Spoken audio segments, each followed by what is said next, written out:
За сите мерки наминети за младите ќе разговараме со Владимир Неловски, председателот на Унијата на млади сили на ВМРО ДПМН. Тој е нашиот гостин денес. Добро утро. Човекот кој што е блиску до младите и кој што може да ни го пренесе пак и мислењето на младите, колку тие се задоволни од мерките кои што се спроведуваат во изминатиот период, но и ќе се спроведуваат понатаму. Сакате ли да почнеме со реновирањето на студентскиот дом, најголемиот дом, Гоце Делчев, кој што на вистина добива комплетно нов изглед. Блокот Б е целосно реновиран, сега се работи на блокот А, така? Да, во моментов се работи на реконструкција на блокот А. Блокот Б во моментов се опремува и набрзо ќе можат студентите да почнат и да живеат во тој блок. Со оваа реконструкција едноставно се добива значително подобрување на условите во најголемиот студентски дом во Република Македонија, нешто што до сега не било реализирано никогаш во историја на самостојна Македонија. Како ВМРО ДПМН сме единствена влада која што во изминативе 10 години вложуваме во инфраструктурата кај студентите, бидејќи претходно не беше реализирана ниту една реконструкција или пак поправки, изградба да не ја зборувам, на ниту еден студентски дом. Ние како ВМРО ДПМН го реконструиравме дел од студентскиот дом Стив Наумов. Еве сега вршиме комплетна реконструкција на студентскиот дом Гоце Делчев. Исто така со промената на мебелот во сите домови значително ќе се подобрат условите за живење во останатите два дома кои што до сега ги немаме реконструирано. Да не ги заборавиме тука и новиот проект од програмата Реално, со кое што ветивме дека на студентите ќе им овозможиме перални сушални, нешто кое што во европските студентски центри е нешто нормално. Кај нас до сега студентите за да ги направат можеби основните потреби, тоа се да ги исперат своите алишта и да ги сушат, мора да одат до дома, да се враќаат во своите градови и така натаму. Сега ќе имаат можност преку оваа мерка да го прават тоа во самиот дом каде што живеат. Колку се задоволни студентите од овие мерки досега, еве и особено од студентскиот дом Гоце Делчев? Последно што разговаравме со нив, направивме една анкета, вела дека заинтересираноста да бидат во домот се зголеми. Го чуваат ли инвертарот кој што сега е комплетно обновен? Да, заинтересираноста за студентскиот дом Гоце Делчев нормално дека е поголема оваа година од претходните и логично е да е тоа така.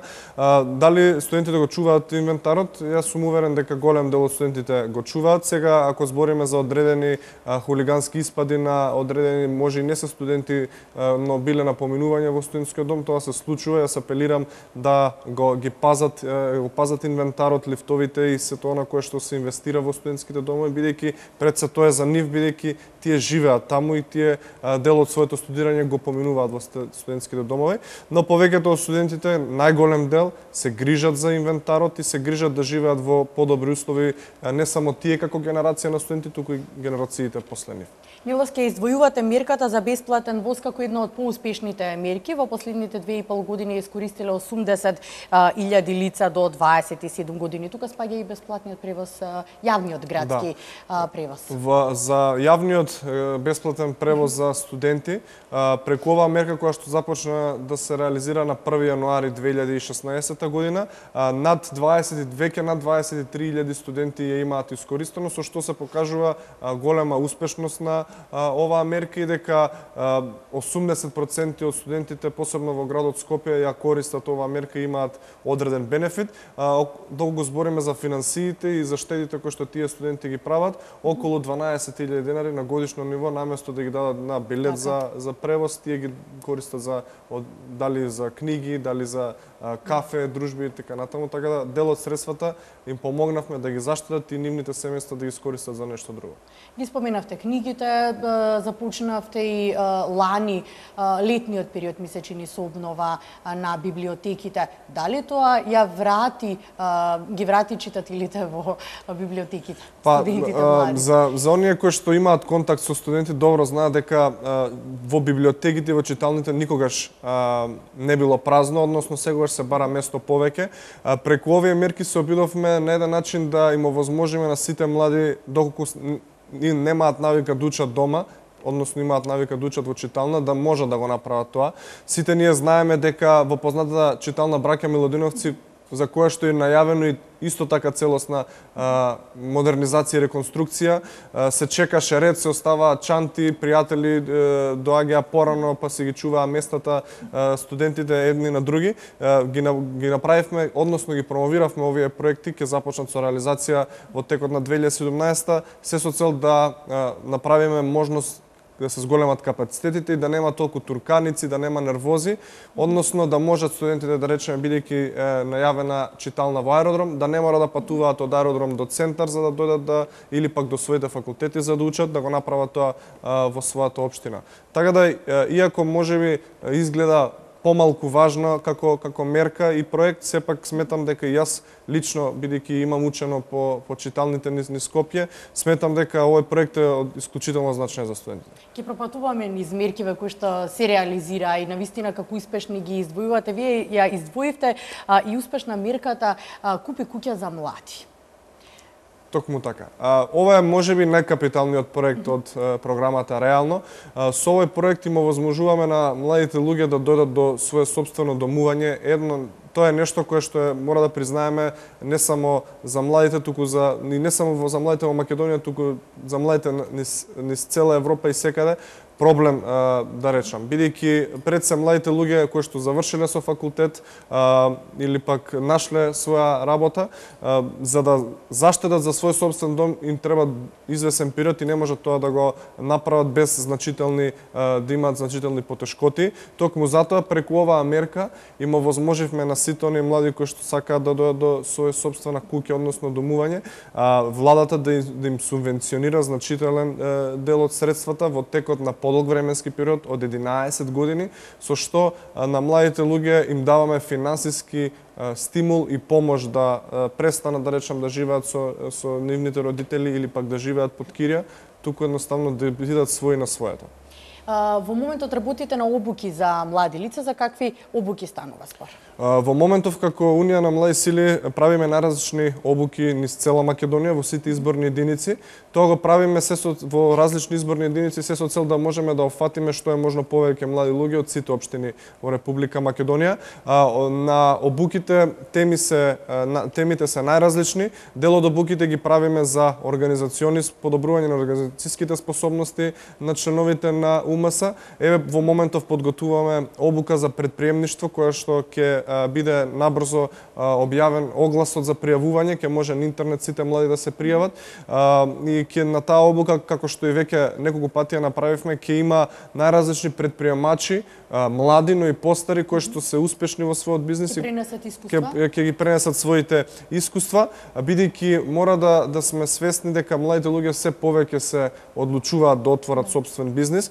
Можеби тоа поради фактот што како влада им помагаме, односно со тие мерки им даваме еден вид на финансиска помош се со цел да дојдат до својата реализација на својата идеја. Многу пати во минатото младите имале идеја, имале храброст да спроведат, но немале финансиски средства да го направат тоа.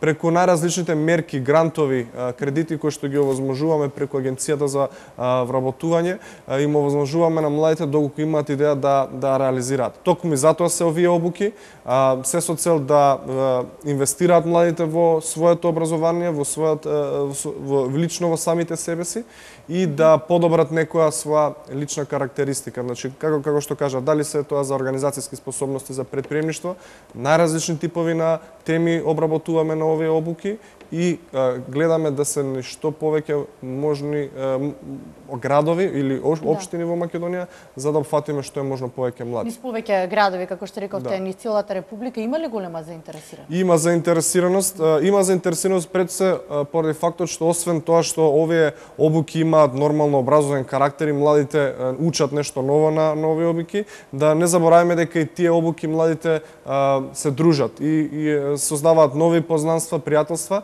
и можеби затоа е најголем интересот и затоа ќе продолжиме во иднина да ги правиме овие обуки, бидејќи младите од една рака учат, значи, но исто така и запознаваат нови пријателства и ги шират своите познанства.